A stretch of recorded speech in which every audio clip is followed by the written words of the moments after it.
बिस्मिल्लाहिर्रहमानिर्रहीम। अस्सलाम वालेकुम नाज़रीन, आप यूट्यूब चैनल देख रहे हैं। मैं इमरान खान हूँ। ये वीलॉग दो हिस्सों में है। एक पाकिस्तान के अंदर से कुछ खबरें हैं और एक आलमी सतह पे जो पूरे खित्ते की सूरत हाल है, ख़ास तौर पे खलीजी ममालिक की, और अमेरिका इसके ऊपर क्या फ़ैसले करने जा रहा है।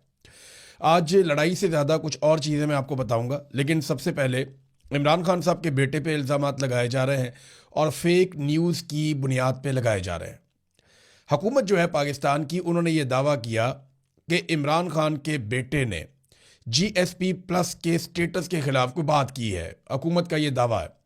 और उसके बाद वफाकी वज़रा और सूबाई वज़रा, यानी पंजाब के जो वज़ीर इत्तलात वगैरह हैं, ये सारे बैठ गए और इन्होंने ज़मीन आसमान के कलाबे मिलाना शुरू कर दिए कि पाकिस्तान के खिलाफ बहुत बड़ी साजिश हो गई।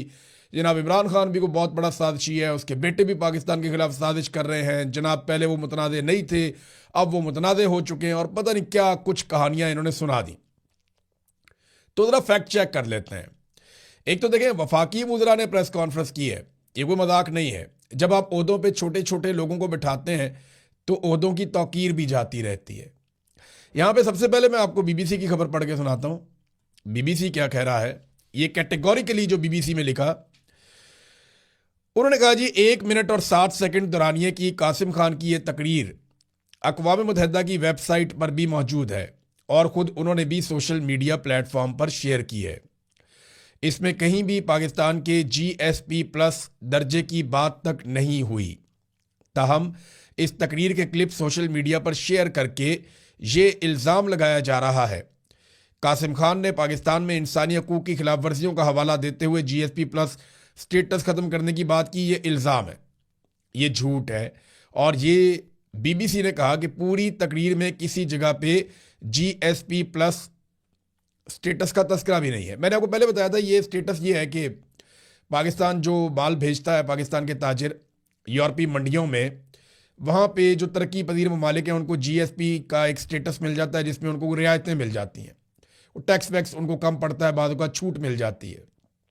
लेकिन इस छूट के लिए इन ममालिक को कुछ शराइत पे अमल करना पड़ता है। वो इंसानी हकूक़ के हवाले से शराइत हैं, यानी आप पॉलिटिकली विक्टिमाइज नहीं करेंगे लोगों को, ख़वातीन का आप तहफ़्फ़ुज़ करेंगे, अक़लियतों को आप हकूक़ देंगे, आप लोगों को जबरी तौर पे लापता नहीं करेंगे, मिलिट्री कोर्ट्स जैसा मजाक नहीं होगा इस कंट्री के अंदर। बेशुमार ऐसी चीज़ें, 27 नुकात हैं पूरे।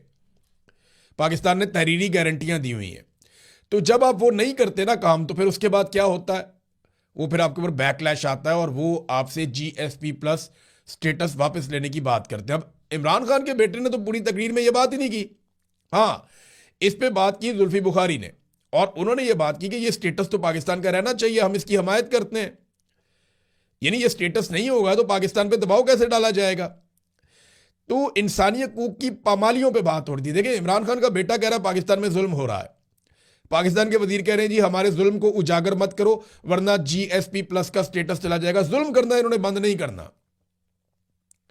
यानी जालिम को जालिम कहना अब ये कहते हैं बंद कर दो इसलिए कि जीएसपी प्लस का स्टेटस चला जाएगा। और बेशर्मो, रोको उन्हें जुल्म करने से, जुल्म करने से रोको, वरना जीएसपी प्लस स्टेटस की बात करते हो, खुदा ना खास्ता पाकिस्तान को नुकसान हो जाएगा। इन्होंने पहले भी पाकिस्तान अपने अल्ले तल्लों में और अपनी अयाशियों में तोड़ दिया था, और तब भी इन्होंने इल्जाम दूसरों पे लगा दिया था पाकिस्तान को तोड़ने के बाद।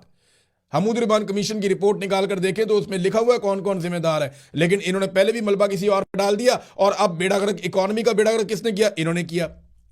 पाकिस्तान की एक्सपोर्ट्स को किसने ब्रेक लगा दी? इन्होंने लगाई। सरमायाकारी का 50 साल रिकॉर्ड किसने तोड़ दिया बेड़ा गर्क करने का? वो इन्होंने तोड़ा। जो गुर्बत का रिकॉर्ड है, महंगाई का रिकॉर्ड है, बेरोजगारी का रिकॉर्ड है, वो सारे इन्होंने तोड़े। जितनी इंडस्ट्री है जिसने एक्सपोर्ट्स करनी है, उनकी कॉस्ट ऑफ प्रोडक्शन इतनी बढ़ा दी कि वो इंडस्ट्री बंद हो रही है। और भाई, जिन लोगों ने सामान बना के यूरोप की मंडियों में भेजना था, वो तो आप बंद कर रहे हैं। फैक्ट्रियां मिलें तो आप बंद कर रहे हैं। 150 बड़ी मिलें बंद हो चुकी हैं पाकिस्तान के अंदर। गैर मुल्की सरमायाकार पाकिस्तान से भाग रहे हैं। मल्टीनेशनल कंपनियां पाकिस्तान को छोड़ छोड़ के जा रही हैं, और ये मलबा डाल रहे हैं उस शख्स पे जिसने नाम भी नहीं लिया।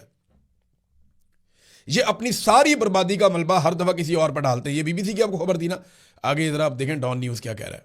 ये पाकिस्तान का एक मोतबर इदारा है, वो ये कह रहा है कि जो क्लेम किया गया ना वायरल क्लिप के हवाले से, जो साबिक वज़ीर आज़म इमरान खान के बेटे कासिम खान ने को डिमांड की है जीएसपी प्लस स्टेटस की, वो गलत है। ये डॉन ने भी कहा कि ये फेक न्यूज़ है। और आप अंदाज़ा करें कि पाकिस्तान का इंफॉर्मेशन मिनिस्टर और पंजाब की इंफॉर्मेशन मिनिस्टर ये दोनों फेक न्यूज़ के ऊपर आकर प्रेस कॉन्फ्रेंस कर देते हैं। अब ज़रा कुछ हकीकत भी आपके सामने रख देते हैं। ये देखिए आप, ये नाजरीन, यूरोपियन यूनियन एक जल्दी रिपोर्ट जारी करने लगा है जीएसपी प्लस स्टेटस के हवाले से, और इस पे काम अभी से नहीं, काफ़ी अरसे से हो रहा है। उनके नुमाइंदे पाकिस्तान में आए भी थे। हुकूमत को इस बात का खतरा है कि उनका जीएसपी प्लस का स्टेटस जा सकता है, और वो इस बात से डरे हुए हैं क्योंकि ये उनके ऊपर हथौड़ा बन के गिरेगा। तो अब ये किसी और के खाते में डालने के चक्कर में है। हालांकि पाकिस्तान तहरीक इंसाफ ने या इमरान खान के बेटों ने ऐसी कोई बात नहीं की है। मैं आपको ये बता देता हूं कि यूरोपीय यूनियन का वफद अक्टूबर और नवंबर 2025 में पाकिस्तान आया था, और ये सहाफ़ी हैं हमारे शहजाद पनाचा साहब, उन्होंने खबर दी है, और लोग भी है, और ये ऑन रिकॉर्ड है, ये रिकॉर्ड के ऊपर है। इससे पहले भी वो चक्कर लगाते रहे हैं। उनकी टीमें पाकिस्तान में जब आई थी तो मैंने आपको रिपोर्ट भी किया था कि यूरोपीय यूनियन का वफद पाकिस्तान में मौजूद है और वो इनसे सवाल जवाब कर रहा है। जब इन्होंने उठाया था सोहराब बरकत को, तो उस वक्त भी मैंने आपको बताया था कि यूरोपीय यूनियन का वफद फिर मौजूद है पाकिस्तान में और वो सवाल जवाब कर रहा है। अब उन्होंने बहुत सारे सवालात दिए थे हुकूमत को, और हुकूमत उन सवालात के जवाबों में मुतमईन नहीं कर पाई थी। 100 से ज़्यादा सवालात थे जो उन्होंने उठाए थे, और उन्होंने वो सवाल जमा करवाए हुए। हुकूमत जो है वो जवाब जमा करवाती है, लेकिन यूरोपीय यूनियन उससे मुतमईन नहीं होता। वो बार बार ये कह रहे हैं कि आप गलत काम कर रहे हैं, आप पाकिस्तान में ज्यादतियां कर रहे हैं, उनको बंद करें। हमने आपको जो सहूलत दी हुई है वो ज्यादतियां बंद करने की वजह से दी हुई है, लेकिन आप तो ज्यादती लगातार कर रहे हैं। अब हुकूमत को यह पता है कि जुल्म तो वो बंद कर नहीं सकते। जीएसपी प्लस स्टेटस अगर उनसे छिन जाता है तो किसके खाते में डालें? तो ये है सारी कहानी जो ये लोग कर रहे हैं। जब फैटफ का मामला आया था ना पाकिस्तान में, तो मैं आपको एक चीज याद दिलाता हूं कि इमरान खान के बेटों ने तो कोई बात ही नहीं की जीएसपी प्लस स्टेटस पे। तो जो फायदा उठाना था जिस इंडस्ट्री ने, उसको तो हुकूमत ने वैसे ही बंद कर दिया, बेड़ा गर्क कर दिया उनका। लेकिन जब फैटफ का बिल आया था जिसका पाकिस्तान के ऊपर बड़ा इंपैक्ट आ रहा था, तो उस दौर में नून लीग ने बतौर अपोजिशन जमात अपने लीडर के लिए शराइत रख दी थी। यानी जाती मफादात, जाती फायदे अपनी लीडरशिप के मांग लिए थे नून लीग ने कि हम फैटफ पास करवाते हैं, नहीं तो हम मुखालफत करेंगे। फिर जॉइंट सेशन बुलाकर उसको किसी भी तरीके से पास करवाया गया था। तो ये एक फ्रॉड है, एक बेईमानी, एक प्रोपेगेंडा किया जा रहा है। तो हर पाकिस्तानी को ये बात ज़हन में रखनी चाहिए कि किसी के कहने से कभी भी जीएसपी प्लस स्टेटस नहीं जाता। ट्रंप इनके साथ है, वो शायद इनको बचा ले, लेकिन जीएसपी प्लस स्टेटस का ताल्लुक किसी के बयान से नहीं होता, किसी के कहने से नहीं होता। इसका ताल्लुक बराह रास्त इंसानी हकूक़ के मामलात से होता है, अक़लियतों के हकूक़ के मामलात के साथ होता है, ख़वातीन के हकूक़ के मामलात के साथ होता है, कैदियों के हकूक़ के मामलात के साथ होता है, पॉलिटिकल विक्टिमाइजेशन के साथ होता है, आज़ादी इज़हार राय के साथ होता है, जो पाकिस्तान में है ही नहीं। मैं आपके सामने मिसाल बैठा हूँ, जबरी गुमशुदगियों के सामने होता है, इसके हवाले से होता है, जो है ही नहीं पाकिस्तान में। जाली मुकदमात के हवाले से होता है, जो है ही नहीं पाकिस्तान में। मिलिट्री कोर्ट के अंदर सिविलियन के ट्रायल से होता है, जो पाकिस्तान में इन्होंने जुल्म किया है। अदलिया की आज़ादी नहीं है पाकिस्तान में। इन चीज़ों के साथ जीएसपी प्लस स्टेटस जो है वो मुंसलिक है। इमरान खान के बेटे के कहने के ऊपर अव्वल तो उसने कहा ही नहीं, अगर वो कहता भी तो ये नहीं होना था। ये हुकूमत की अपनी करतूतों की वजह से होगा जब होगा, और ये बात आप सब अपने ज़हन में रखिएगा। अब नाजरीन आए, डोनाल्ड ट्रंप ने एक ताज़ा धमकी लगाई है। आलमी खबरों की तरफ आते हैं, एक दो लोकल खबरें और हैं वो आपको मैं बाद में देता हूं। लेकिन डोनाल्ड ट्रंप ने जो धमकी लगाई है, अमरीकी सदर डोनाल्ड ट्रंप ने ईरानी मुज़ाकरातकारों को बहुत मुख्तलिफ और अजीब करार दे दिया है। ट्रंप ने दावा किया कि वो अमेरिका से मुआहदे के लिए भीख मांग रहे हैं। उन्होंने मजीद कहा कि ईरानी फ़ौज बिल्कुल तबाह हो गई है और इनकी वापसी का अब कोई इम्कान नहीं है, 0% है। और उन्होंने अपने पैगाम में कहा कि इसके बावजूद वो अवामी तौर पर कहते हैं कि वो महज हमारी तजवीज़ पर गौर कर रहे हैं, जो कि एक झूठ है। बेहतर है कि वो जल्द अज जल्द संजीदा हो जाएं, इससे पहले कि बहुत देर हो जाए। सदर ट्रंप ने मजीद कहा कि एक बार देर हो गई तो दोबारा आपको मौका नहीं मिलेगा। तो ये ईरान को डोनाल्ड ट्रंप ने धमकी लगाई। अच्छा, एक तरफ डोनाल्ड ट्रंप ईरान को कह रहे हैं कि संजीदा हो जाओ, बहुत ज़रूरत है आपको संजीदा होने की, फ़ौरन संजीदा हो जाओ। दूसरी तरफ वही डोनाल्ड ट्रंप क्या कर रहा है, ये ज़रा देखिए डोनाल्ड ट्रंप का स्टेटमेंट। ईरानी मुझे अपना सुप्रीम लीडर बनाना चाहते थे लेकिन मैंने इनकार कर दिया। और मैंने कहा जी मैं नहीं बनना चाहता, शुक्रिया। ए देखो, एक तरफ यही शख्स कह, और हंसते हुए डोनाल्ड ट्रंप ने ये स्टेटमेंट दे दिया मजे से, लोग भी खुशियां मना रहे हैं।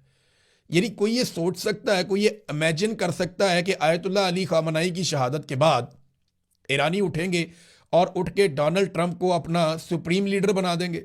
Is it possible? तो डोनाल्ड ट्रंप ने इसी किस्म के मजाक किए हैं हमेशा दुनिया के साथ कि मैं जंगों को रुकवाने वाला हूं, मैं बोर्ड ऑफ पीस में जो है वो पूरी दुनिया को अमन में ले जाऊंगा, मेरे फेवरेट फील्ड मार्शल और वज़ीर आज़म शहबाज शरीफ से वो लतीफ़े सुनवाता है कि मैं सलूट करता हूं, आप दुनिया के सेवियर हैं, दुनिया को आपकी ज़रूरत है इस वक्त, आपने कमाल कर दिया, आपको रमज़ान मुबारक के महीने में मुबारकबादें हों, और पता नहीं क्या कुछ शहबाज शरीफ ने गेम चुकी हुई है, आसिम मुनीर साहब ने भी गेम चुकी हुई है, और डोनाल्ड ट्रंप ने इनकी गेम। ये कितना संजीदा आदमी है, आपने यहां से अंदाज़ा लगा लें कि कितना डोनाल्ड ट्रंप ईरान को जानता है। बस इतना ही वो पाकिस्तान को भी जानता है कि ईरान जिसके साथ वो जंग में है उसके बारे में ऐसा मजायका खेज दावा कर दिया कि जनाब वो कहते हैं कि सुप्रीम लीडर बन जाओ, तो मैंने शुक्रिया अदा किया कि नहीं मैं नहीं बनना चाहता, और अमेरिका में ये कहानी सुना दी डोनाल्ड ट्रंप ने। तो ईरान को कह रहे कि संजीदा हो जाओ, और अपनी संजीदगी का आलम आप सिर्फ इस मामले में यहां पे देख सकते हैं। ये जो जंग है ना, ये डोनाल्ड ट्रंप को बचाने के लिए थी, यानी डोनाल्ड ट्रंप ने अपनी स्किन बचाने के लिए ये जंग लड़ी थी। लेकिन उल्टा हुआ ये कि ये जंग डोनाल्ड ट्रंप को सहारा देने की बजाय लेके डूब रही है। एप्स्टीन फाइल से तवज्जो हटानी थी, कुछ दीगर मामलात में डोनाल्ड ट्रंप को हीरो बन जाना था, फिर अमेरिका के अंदर जो इख्तलाफात बहुत बढ़ गए हैं, नो किंग मूवमेंट भी चल रही है। 28 तारीख को एक बहुत बड़ा 2 दिन के बाद वहाँ पे एहतजाज होने जा रहा है, हफ्ते वाले दिन अमेरिका में, और दावा ये किया जा रहा है कि बड़ा खौफनाक एहतजाज होगा, 9 मिलियन लोग निकाले जाएंगे। लेट्स सी इतने लोग निकलते हैं या नहीं, लेकिन इससे पहले उन्होंने जो टारगेट रखा है, पहले 3 मिलियन, फिर 5 मिलियन, फिर 7 मिलियन, तो उनके चारों एहतजाज कामयाब हुए हैं। 5वीं मरतबा वो 9 मिलियन लोग निकालते हैं तो ट्रंप पे प्रेशर बढ़ेगा। तो अगर ये प्रेशर ऐसे ही बढ़ता है, डोनाल्ड ट्रंप इन सारी चीज़ों से निकलने के लिए ईरान पे हमलावर हो गया था, क्योंकि डोनाल्ड ट्रंप के दिमाग में बराक ओबामा के दौर से एक बात बैठी हुई है कि ईरान पे जब अटैक किया जाए तो तवज्जो हटाई जाती है और पॉपुलैरिटी मिलती है और मिड टर्म इलेक्शन में फ़ायदा होता है। ये बात ओबामा के बारे में डोनाल्ड ट्रंप ने उस दौर में कही थी, और अब वही कार्रवाई डोनाल्ड ट्रंप ने कर दी। लेकिन डोनाल्ड ट्रंप को ये वाला फार्मूला उल्टा पड़ गया, वो उसको लेकर डूब रही है ये लड़ाई, बहुत नुकसान हो रहा है। और अब 2 रास्ते ना, या तो बाहर निकल जाए इस लड़ाई में से या इसको टूल दे दे। कुछ लोग ये इम्कान जाहिर कर रहे हैं और अमेरिका के अंदर से कर रहे हैं कि जिस तरीके से मिडल ईस्ट में फ़ौजें पहुंचाई जा रही हैं, जैसे अमेरिका अपनी फ़ौजों को वहाँ लेकर जा रहा है और दुनिया पे दबाव डाल रहा है कि हमारे साथ शामिल हो जाओ, तो मुमकिन है कि खित्ते की दीगर फ़ौजों को साथ लेकर अगर नेटो साथ नहीं भी आता तो अमेरिका ईरान के कुछ इलाकों पे और जजीरों पे कब्जा करने की कोशिश करे। ये बहुत बड़ा रिस्क होगा। अगर ईरान के पास वाकई में भी ड्रोन्स और मिसाइल बाकी बचे हैं, जो उनका दावा है कि उनके पास महीनों के लिए बाकी बचे हुए हैं, यानी ईरान का दावा तो ये है कि हमारे पास बहुत सारे हथियार है, अभी हम लंबा लड़ सकते हैं। अगर तो उनका दावा ठीक है और उनके पास ड्रोन्स और हथियार उसी मिकदार में है जैसे वो कहते हैं या उनके जर्नलिस्ट कहते हैं, तो ये तो बहुत ज़्यादा खून खराबा हो जाएगा अमेरिका का, और उनके लिए बड़ी प्रॉब्लम हो जाएगी। वो खुद अपने फौजियों को ईरानियों के सामने लाकर खड़ा कर देंगे, जो अभी तक उन्होंने नहीं किया और अपने आप को बचाने की कोशिश की है। इसराइली बहुत बुरी तरह तंग आ गए। इसराइल के अंदर से अब वीडियोज आना शुरू हो गई आहिस्ता आहिस्ता, लोग एहतजाज कर रहे हैं, लोग शोर मचा रहे हैं कि हम तो पसंदीदा लोग हैं, हम तो चुने हुए लोग हैं, फिर हमारे साथ ये क्यों हो रहा है, हम बंकरों में रह रहे कि कई हफ्तों से तंग आ गए हैं। मैंने आपको बताया था कि लोग ज़हनी मरीज बनते चले जाएंगे, और अब वो बन रहे हैं।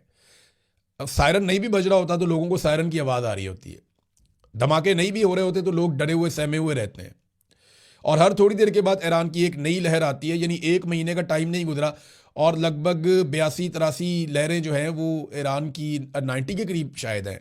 ईरान की जो मिसाइलों की लहरें हैं वो इतनी ज़्यादा पहुंच गई हैं इसराइल में, यानी एक एक दिन में 3-3, 4-4 मरतबा मिसाइलों की लहरें भी आती रही हैं इसराइल के अंदर, और वो किसी भी शहर पे आके बरस जाते हैं। डेमोना में जो ईरान ने अटैक किया उसने इसराइल को हिलाकर रख दिया है, अराद में और डेमोना में। उन्होंने ईरान के इस हमले ने इसराइल को और अमेरिका को बहुत परेशान किया, और उन्हें अंदाज़ा हो गया कि ईरान की कैपेसिटी कितनी ज़्यादा है, और अगर वो इस तरह के हमले करेगा तो फिर उससे लड़ना बहुत मुश्किल हो जाएगा। अब इसराइल के लिए भी मुश्किलात बढ़ रही हैं। नेतन्याहू ने तो अपने आप को बर्बाद कर दिया, उसके पास तो अब पीछे हटने का रास्ता ही कोई नहीं है, वो तो खुदकुशी कर चुका है। और डोनाल्ड ट्रंप के पास भी रास्ते महदूद होते चले जा रहे हैं। एक और डेवलपमेंट हुई है रीजन में, जिसको इसराइल की जानिब से ये खबर दी गई है। उन्होंने दावा किया कि उन्होंने बंदर अब्बास में एक फ़िज़ाई हमला किया, जिसके नतीजे में अहम ईरानी कमांडर अली रज़ा को शहीद कर दिया। ये अली रज़ा कमांडर वो है जिसके ज़िम्मे था कि आबना हुर्मुज़ को बंद रखना, ये इसराइल ने दावा किया। अब इससे क्या आबना हुर्मुज़ खुल जाएगा? तो ईरान एक मुल्क है, वो एक कौम है, उनके साथ और बहुत सारे लोग हैं। वो एक फ़ौजी शहीद हो जाएगा, दूसरा आ जाएगा। जिस मुल्क को आयतुल्लाह अली ख़ामनई की शहादत से फ़र्क नहीं पड़ा, उसे कमांडर की शहादत से तो फ़र्क नहीं पड़ेगा ना। वो आबना हुर्मुज़ को बंद रखेंगे। अब उसको खुलवाने के लिए ताकत का इस्तेमाल अगर अमेरिका करने जाता है तो ये अमेरिका के लिए बड़ा मुश्किल और कठिन काम होगा। लेकिन अगर वो किसी तरह मुज़ाकरात से ये मामला हल कर लेता है तो शायद डोनाल्ड ट्रंप को कोई फेस सेविंग मिल जाए। नाज़रीन, अरब ममालिक के लिए भी ना अब सिचुएशन मुश्किल होती जा रही है। रोज़ाना अरबों डॉलर का नुकसान हो रहा है। यूएई का जो नुकसान हुआ वो शायद सबसे ज़्यादा है, क्योंकि उनकी सारी रियल स्टेट मार्केट है, उनकी टूरिज्म की एक बहुत बड़ी मार्केट है, उनकी ऑयल की एक मार्केट है, गैस की मार्केट है, दीगर बहुत सारा पैसा यूएई के अंदर आता है, वो चीज़ें निकल रही हैं वहाँ से। तो यूएई का बहुत ज़्यादा माली नुकसान हुआ है। अब इसमें उन्होंने एक बड़ा बोल्ड डिसीजन लिया यूएई ने। खबर यह है कि मुत्तहिदा अरब अमारात ने ईरान के साथ जंग बंदी मुस्तरद कर दी और वो ईरान के खिलाफ ज़मीनी हमले में शामिल होगा। ये रॉयटर्स ने और वॉल स्ट्रीट जर्नल ने यह खबर दी है। वो मुतालबा करते हैं कि तेहरान के मुकम्मल खतराती नेटवर्क को पहले ख़त्म किया जाए, जिनसे हमें ख़तरा है वो सारा नेटवर्क तेहरान के अंदर ख़त्म किया जाए, ये यूएई ने कहा। और जो एक सफ़ीर है यूसुफ अल अतीबा, उन्होंने तस्दीक की है कि मुत्तहिदा अरब अमारात आबनाए हुर्मुज़ को दोबारा खोलने की कोशिशों में शामिल होगा। वो आलमी तेल के लिए एक अहम गुज़रगाह है। उन्होंने कहा कि अमेरिका में मुत्तहिदा अरब अमारात की जो 1.4 ट्रिलियन डॉलर की यानी 1400 अरब डॉलर की सरमायाकारी का जो मामला है वो भी हम जारी रखेंगे, ख़त्म नहीं करेंगे। उन्होंने कहा कि ईरान को टिकाने लगाए बगैर मशरिक़ वस्ता में अमन मुमकिन नहीं है, लिहाजा जंग बंदी मुस्तरद कर दी है। अमेरिका और इसराइल से मुतालबा किया कि ईरान को मुकम्मल टिकाने लगाया जाए, इनका काम तमाम किया जाए ताकि खित्ते में अमन हो। अब ये जो है सोशल मीडिया के ऊपर बाकायदा ये खबर मौजूद है और ईरान के मामले में यूएई का अपना एक मौक़िफ़ है और यूएई के ऊपर अटैक भी बहुत किया है ईरान ने। यानी अगर इसराइल के बाद किसी मुल्क को सबसे ज़्यादा डैमेज हुआ है तो गालिबन ऐसा दिखाई देता है कि वो यूएई है, दुबई है। काफ़ी नुकसान हुआ वहाँ पे और बहुत सारे लोग जो हैं वो ये मुल्क छोड़ कर गए हैं। बड़ी तादाद में अभी भी वहाँ एयरपोर्टों से लोग निकलना चाहते हैं। नाज़रीन, रूस को बहुत फ़ायदा हो गया इस सारी लड़ाई में। यानी रशिया ने जो इजाफी पैसा बनाया है वो रशिया सोच भी नहीं सकता था। इस एक महीने की लड़ाई में रूस ने गैस और तेल की मद में जो इजाफी पैसा बनाया वो लगभग 10 से 12 अरब डॉलर है।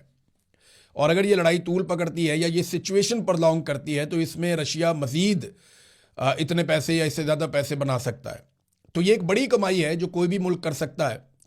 तो रशिया को बहुत फ़ायदा हो गया इस लड़ाई में। अमेरिका को, इसराइल को नुकसान हुआ, ईरान को बहुत नुकसान हुआ, मिडल ईस्ट को बहुत नुकसान हुआ, लेकिन रशिया को फ़ायदा हुआ। चाइना का तेल नहीं रुका, चाइना को तेल की सप्लाई ईरान ने जारी रखी, उसकी वजह से चाइना को उतना नुकसान नहीं हुआ।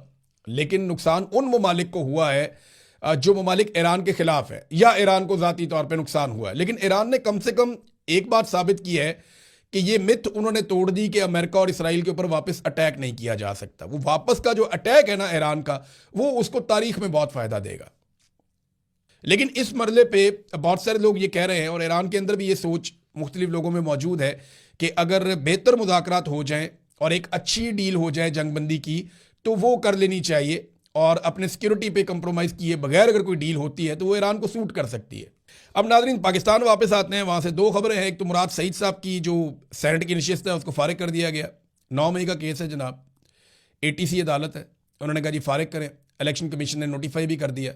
तो मुराद सईद साहब को सिर्फ इसलिए कि इस्टेब्लिशमेंट को पसंद नहीं और कोई बात नहीं है। इसहाक डार जो है वो क्रिमिनल थे, वो भी एक दौर में, और पाकिस्तान से भागे हुए थे, इश्तिहारी थे, लेकिन सेनेटर के तौर पे बरकरार रहे। फिर उनको लाके पाकिस्तान में वज़ीर ख़ज़ाना भी बनाया गया। हालांकि ये कहा जाता था कि उन्होंने तबाही फेरी है, लेकिन वापस लाके बनाया गया। तो एस्टेब्लिशमेंट को इससे कोई लेना देना नहीं है, कोई करप्शन करता है या कोई लूटमार करता है, इससे कोई लेना देना नहीं है, वो प्रॉब्लम ही कोई नहीं है। वरना हम अपने स्विस बैंकों से पैसा वापस मंगवा लेते, उन्हें ये प्रॉब्लम नहीं है। उन्हें अपने ज़ाती मफाद का मसला है कि हमारे रास्ते में कोई ना आए, जो हमसे इख्तलाफ करेगा उसको हम तबाह बर्बाद कर देंगे, और यही हम होता हुआ देख रहे हैं। नाजरीन, एक और खबर है और ये पाकिस्तान से कुछ सहाफ़ियों ने दी है और इसकी कंफर्मेशन आप भी कर सकते हैं कि जो गल्फ स्ट्रीम का जहाज़ है जो पंजाब गवर्नमेंट ने लिया था, बड़ा ही मुतनाज़ जहाज़ है, कभी ये इधर चला जाता है कभी उधर चला जाता है, तो इसको ट्रैक करते रहते हैं सहाफ़ी और लोग। तो अब जनाब ये खबर आई है कि इसकी पब्लिक ट्रैकिंग बंद करवा दी गई है। अब कोई शहरी ये नहीं जान सकेगा कि जहाज़ कब कहाँ गया और कितना अरसा और कहाँ रहा। अब अंदाज़ा करें कि कौन से खुफिया दौरे इस जहाज़ ने करने हैं या कौन से खुफिया टूर इस जहाज़ ने लगाने हैं जिनको छुपाने के लिए इसकी पब्लिक ट्रैकिंग बंद कर दी गई है। आप अंदाज़ा करें, दुनिया भर में शफाफियत होती है हुकूमतों में। सियासतदान अपने आप को नीट एंड क्लीन दिखाने के लिए बिल्कुल शफाफ रहते हैं, मैं यहां गया, ये टाइम मैंने यहां गुजारा, क्योंकि पब्लिक मनी है ना, पब्लिक का टाइम है। अब अवाम के पैसों से खरीदा हुआ 11 अरब का अय्याशी वाला जहाज, वो अय्याशी के लिए कहां जाएगा, इसके बारे में आप जान नहीं पाएंगे, क्योंकि उन्होंने उसकी पब्लिक ट्रैकिंग बंद करवा दी है मुबैना तौर पे। अब तक के लिए इतनी, अपना ख्याल रखिएगा, अपने इस चैनल का भी। अल्लाह हाफ़िज़।